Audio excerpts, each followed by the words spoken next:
আসসালামু আলাইকুম। আজকে আমরা চতুর্থ শ্রেণীর বাংলা বইয়ের পার্ট 9 নিয়ে আলোচনা করব। আজকে এই ক্লাসটির মাধ্যমে পুরো পার্ট 9 এর উত্তর তোমরা পেয়ে যাবে। এখানে পার্ট 9 আমরা দেখতে পাচ্ছি যে এখানে বৃষ্টির ছড়া নামে একটি ফররুখ আহমেদের একটি কবিতা রয়েছে। এই কবিতাটি আমরা প্রথমে সুন্দরভাবে অর্থ সহকারে বুঝে বুঝে পড়ব এবং পড়ার পর এখানে যে অনুশীলনীর প্রশ্নগুলো দিয়েছে সেটার উত্তর করার চেষ্টা করব। তো বৃষ্টির ছড়া কবিতাটি লিখেছেন ফররুখ আহমেদ।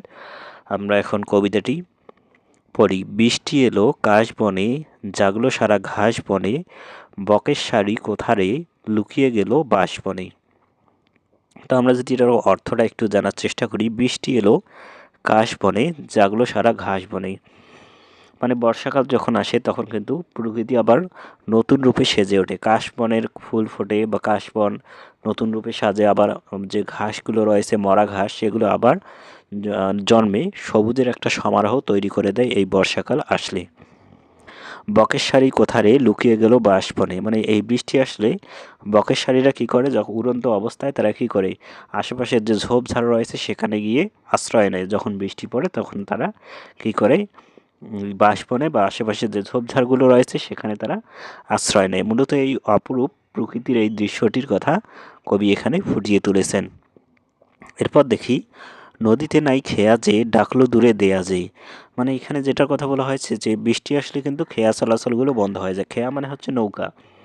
বৃষ্টি আসার ফলে যে আকাশে দেয়া ডাকে মানে মেঘ ডাকে, মেঘ ডাকলে কিন্তু বৃষ্টি হয় এবং বৃষ্টি আসলে কি নৌ চলাচলগুলো বন্ধ হয়ে যায়। কোন সে বনের আড়ালে ফুটলো আবার কেয়া যে। মূলত এই বৃষ্টি বা বর্ষার দিনে কি কেয়া ফুল ফুটে সেটার কথাই এখানে কবি বলেছেন। অর্থাৎ বর্ষাকালের এখানে একটা তিনি প্রাকৃতিক দৃশ্য তুলে ধরেছেন। প্রথমেই আমরা দেখলাম যে কাশবনের ফুল ফোটে, তারপর কি ঘাস আবার নতুন রূপে সাজে, তারপর আমরা দেখলাম কি বকেরা কি ঝোপঝাড়ে আশ্রয় নেয় বৃষ্টি আসলে। এরপর আমরা দেখলাম যে এখানে কেয়া ফুল ফোটে বর্ষাকালে, সেটার কথা এখানে বলা হলো। এরপর দেখো কেয়া ফুল তোমরা চিনো কিনা সেটা একটু আমাকে জানিয়ে দাও। এরপর দেখো, গায়ের নামটি হাটখোলা, বৃষ্টি বাদল দেয় দোলা, রাখাল ছেলে মেঘ দেখে যায় দাঁড়িয়ে পথ ভোলা। তো এখানে মূলত একটি গ্রামের দৃশ্যের কথা বলা হয়েছে। গ্রামে কি বৃষ্টি আসলে, বৃষ্টি বাদল যখন আসে তখন কি করে, যে রাখালেরা কি করে অনেকটা কিন্তু আনন্দিত হয়ে যায়। তারা এই যে বৃষ্টির যে অপরূপ ছোঁয়াটা রয়েছে এটা দেখে বা এটাতে দেখে তারা কি পথ ভোলা হয়ে যায়, মানে পথ কি গুলিয়ে ফেলে তাড়াহুড়া করে তারা বাড়ি যাওয়ার সময়, এবং এই অপরূপ যে সৌন্দর্যটা রয়েছে এটা উপভোগ করার সময় তারা কি পথটা অনেকটাই হারিয়ে ফেলে। মূলত সেটার কথাই এখানে বলা হয়েছে যে হাট খোলা বা বৃষ্টি বাদলের দিনে হাট খোলা হয়। রাখালেরা বা বৃষ্টির দিনে যারা বাজারে থাকে তাদের কি অনেকটা তারা আনমনা হয়ে যায় এই বৃষ্টির সময়, তাদেরকে বাড়ি যেতে হবে বা নিরাপদ আশ্রয়ে যেতে হবে। এরপর দেখো, মেঘের আধার মন টানে, যায় সে ছুটে কোনখানে, আউশ ধানের মাঠ ছেড়ে আমন ধানের দেশ পানে। মানে এই যে মেঘের আধার, বৃষ্টি আসলে যখন আকাশ বাতাস সব কিছু অন্ধকার হয়ে যায় তখন কি কয়, মনটা একটু আনসান হয়ে ওঠে, মনটা একটু শিউরে ওঠে। যায় সে ছুটে কোনখানে, মানে কোন দিকে যাবে বা কোন দিকে যাবে এখন আশ্রয় নিতে হবে, মূলত সেটার কথা এখানে বলা হয়েছে। আউশ ধানের মাঠ ছেড়ে আমন ধানের দেশ পানে। মানে বর্ষাকালে কিন্তু এই আউশ ধানটা রয়েছে, এটা ধানটা কিন্তু উঠে যায়। আউশ আমন বুড়ো আমরা জানি, এই বর্ষাকালে আউশ ধানের যে আবাদটা রয়েছে সেটা কিন্তু তুলে ফেলা হয়, অর্থাৎ আউশ ধান পেকে যায়, সেই ধানটা কাটা হয় এবং আমন ধানের চারা বা বীজটা রোপণ করা হয়। সেটার কথাই এখানে বলা হয়েছে, বর্ষাকালে এই আমন ধানের বীজ রোপণ করা হয়। তো এখান থেকে মূলত আমরা একটি বর্ষাকালের দৃশ্য কবি ফুটিয়ে তুলেছেন। বর্ষাকালে কী কী পরিবর্তনগুলো হয়, বর্ষাকালে মানুষের মনের অবস্থাটা কী থাকে, গ্রামের দৃশ্যটা কীরকম হয় বা প্রকৃতি কীভাবে নতুন রূপে সেজে ওঠে, কবি আমাদের সেটাই বলেছেন। আমরা আশা করি তোমরা এই কবিতাটি বুঝতে পেরেছো কিনা সেটা একটু আমাকে আমাদের যে ফেসবুক গ্রুপ রয়েছে স্টাডি হেল্প জোন, সেখানে তোমরা জয়েন হয়ে তোমাদের মতামত জানিয়ে দিবে, যার লিঙ্ক ডেসক্রিপশন বক্সে দেওয়া থাকবে। এখানে দেখো উপরে যে আমরা কবিতাটি পড়লাম, এই কবিতাটি থেকে কি আমাদেরকে কিছু শব্দার্থ দিয়েছে, যেমন আধার মানে হচ্ছে অন্ধকার, উপরে আমরা আধার পড়লাম। আধার মানে কি, অন্ধকার। কেয়া হচ্ছে একটা ফুলের নাম, খেয়া হচ্ছে নদী পারাপারের নৌকা, গা মানে হচ্ছে গ্রাম, জাগলো সারা আলোড়ন তৈরি হলো, দেয়া মানে হচ্ছে মেঘ, বৃষ্টি বাদল মানে হচ্ছে মেঘ বৃষ্টি, আর মন টানে মনে হচ্ছে মুগ্ধ করে।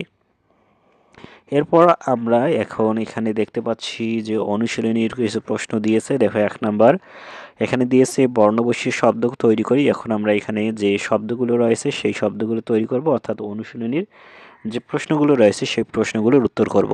তো 1 নম্বরে এখানে কি বলেছে দেখো, 1 নম্বরে বলা হয়েছে যে বর্ণ বসিয়ে শব্দ তৈরি করি। তো এখানে আমাদেরকে একটি করে শব্দ কিন্তু উজ্জ্ব করে দিয়েছে, এগুলো এখানে আমাদেরকে শব্দ বসিয়ে বর্ণ একটা অর্থপূর্ণ, উপরে যে আমরা কবিতাটি পড়লাম মূলত এই কবিতাটি থেকেই এখানে কিছু শব্দ দিয়েছে। দেখো মাঝের যে আন্ডারলাইন করা বা ড্যাশ করা, এখানে আমাদেরকে কি শব্দ বসবে বা কী বর্ণ বসবে সেটা আমাদেরকে লিখতে হবে। যেমন আমরা দেখতে পাচ্ছি যে আর ল, এখানে আমরা কি শব্দ তৈরি করতে পারি? আমরা শব্দ এখানে ডয়বর্ণ রয় আকার আর লয় একার দিতে পারি। তাহলে কি হচ্ছে, একটা শব্দ হচ্ছে, সেটা হচ্ছে আড়ালে। আমরা এখানে কি শব্দ তৈরি করতে পারি, সেটা হচ্ছে আড়ালে। এরপর দেখো কা এবং ড্যাশ দিয়েছে, তারপর ব আর ড্যাশ দিয়েছে। তাহলে আমরা এখানে যে সব বর্ণটি বসাতে পারি সেটা হচ্ছে, এখানে আমরা স বসাতে পারি, তাহলে বা স, এবং এখানে আমরা দন্ত ন বসাতে পারি। তাহলে কি হচ্ছে, কাশ বনে। এখানে আমরা কি তৈরি করতে পারি, কোন শব্দটি, কাশবন। আর এখানে আমরা দেখতে পাচ্ছি যে এখানে বয়াকার আর ল, এখানে মাঝে একটি আমাদেরকে শব্দ তৈরি করতে হবে। আমরা যদি মাঝে একটি দ বসিয়ে দেই তাহলে কিন্তু হচ্ছে বাদল, যা উপরে আমরা পড়েছি। তো এখানে আমরা শব্দটি বাদল তৈরি করতে পারি। এরপর আমরা রাখা দিয়েছে এবং এখানে আমরা যদি একটি ল বসিয়ে দিই তাহলে কিন্তু একটি শব্দ তৈরি হচ্ছে, সেটা হচ্ছে রাখাল। এরপর দেখো ড্যাশ ধার, এখানে যদি আমরা সরেয়া বসিয়ে দিই তাহলে কিন্তু হচ্ছে আধার।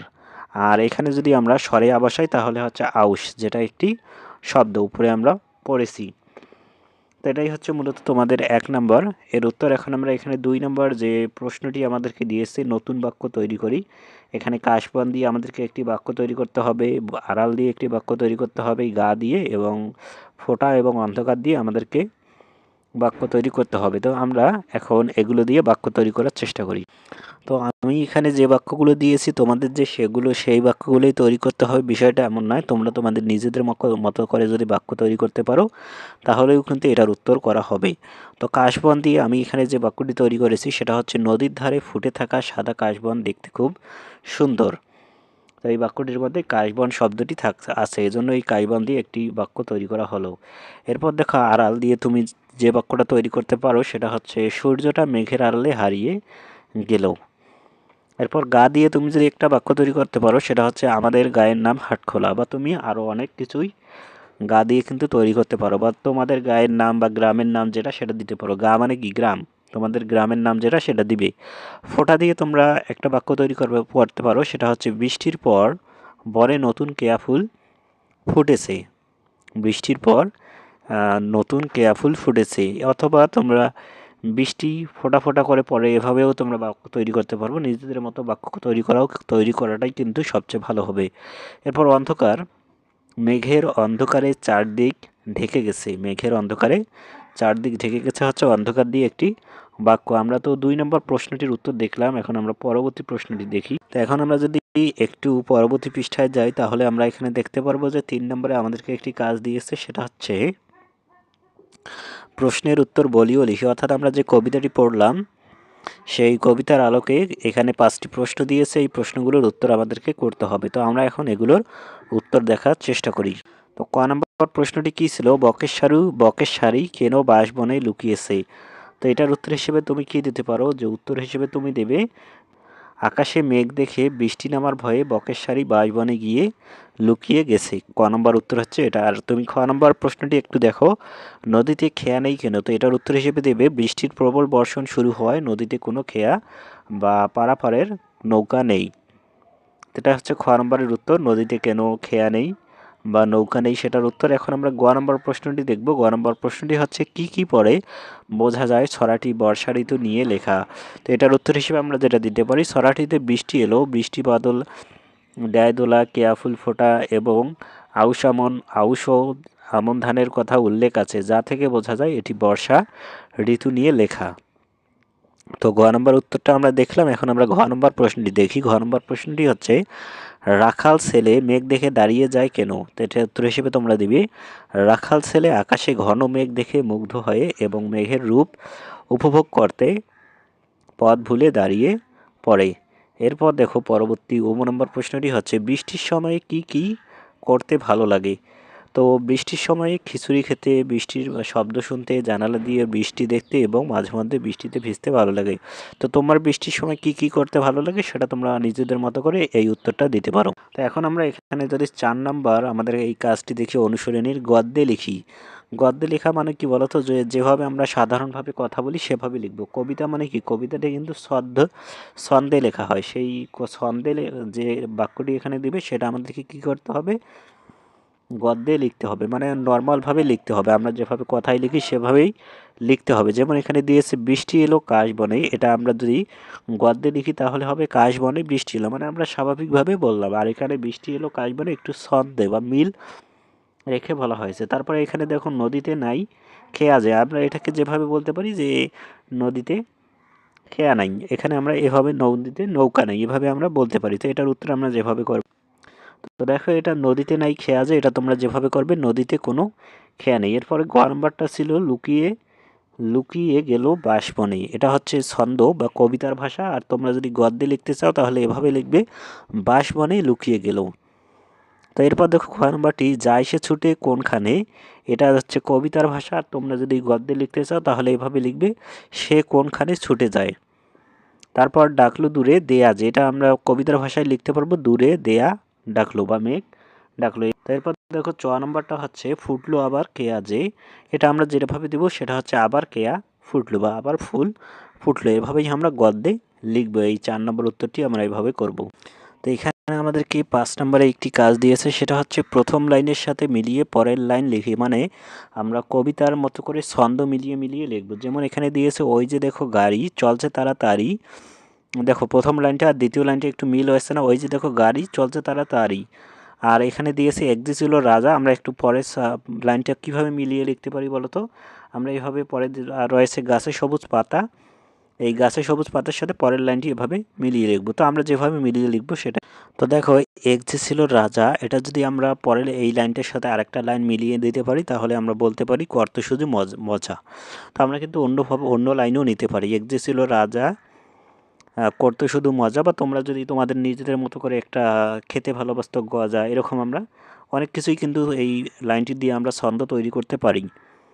গাছে সবুজ পাতা কোথায় আমার ছাতা, তো এইভাবেই কিন্তু আমরা এই ছন্দগুলো মিলাতে পারি। দেখো গাছে সবুজ পাতা, এর সাথে আমরা একটি ছন্দ মিলালাম, সেটা হচ্ছে কোথায় আমার ছাতা। আমার মাথায় চুল কানে সোনার দুল, দেখো দুটো লাইনের মধ্যে একটা কিন্তু মিল রয়েছে, ছন্দ রয়েছে। ওই দেখা যায় নদী নৌকা পেতাম যদি, এসো আমার সাথে, এরপর তোমরা যেটা লিখবে খেলবো মোরা মাঠে, এসো আমার সাথে খেলবো মোরা মাঠে। এভাবেই আমরা এই ছন্দগুলো তৈরি করব নিজেদের মতো করে। তো এখানে আমাদেরকে 6 নম্বর দিয়েছে শব্দ সাজিয়ে বাক্য তৈরি করি, মানে এখানে বাক্যগুলো এলোমেলোভাবে দিয়েছে, এগুলো আমাদেরকে সাজিয়ে লিখতে হবে। যেমন হয় বর্ষাকালে বৃষ্টি বেশি, সাধারণত এটা কোনো কিন্তু একটা অর্থপূর্ণ বাক্য হলো না। এই যে শব্দগুলোকে আমাদের এলোমেলোভাবে দিয়েছে, এগুলো কোনটার পর কোনটা বসবে সেটা আমাদেরকে লিখতে হবে। তো আমরা দেখি, তো প্রথম এলোমেলো বাক্যটি কী ছিল, হয় বর্ষাকালেই বৃষ্টি বেশি সাধারণত। তো এটার উত্তর হিসেবে তোমরা যেটা দিতে পারো সেটা হচ্ছে সাধারণত বর্ষাকালেই বেশি বৃষ্টি হয়, এটা হচ্ছে একটি অর্থপূর্ণ বাক্য। উপরের বাক্যটি আমরা সাজিয়ে লিখলাম। এরপর দেখো পানি করা বেশি গরমে দরকার পান বেশি, এটা তোমরা যেভাবে সাজিয়ে লিখবে সেটা হচ্ছে গরমে বেশি বেশি পানি পান করা দরকার। উপরের বাক্যটি আমরা সাজিয়ে লিখলাম। এরপর পরবর্তী বাক্যটি ছিল পড়াশোনা বিদ্যালয়ে করি একই আমরা, এটা তোমরা যেভাবে সাজিয়ে লিখবে সেটা হচ্ছে আমরা একই বিদ্যালয়ে পড়াশোনা করি। এভাবেই তোমরা এগুলো যে এখানে দিয়েছে সেগুলো তোমরা খুব সুন্দরভাবে এখানে সাজিয়ে লিখবে। এরপর দেখো হলো তোমার সাথে অনেক দিন দেখা পরে, তো তোমরা এটা যেভাবে সাজিয়ে লিখতে পারো সেটা হচ্ছে অনেক দিন, এই যে অনেক দিন পরে তোমার সাথে দেখা হলো, এভাবেই তোমরা মূলত এই অ্যান্সারটি করার চেষ্টা করো। তো আজকের ক্লাসটি এই পর্যন্ত। আজকে আমরা সম্পূর্ণ পার্ট 9 নিয়ে আলোচনা করলাম, পরবর্তী ক্লাসে আমরা পার্ট 10 নিয়ে আলোচনা করব। তার জন্য চ্যানেলটি সাবস্ক্রাইব করে রাখো। ধন্যবাদ।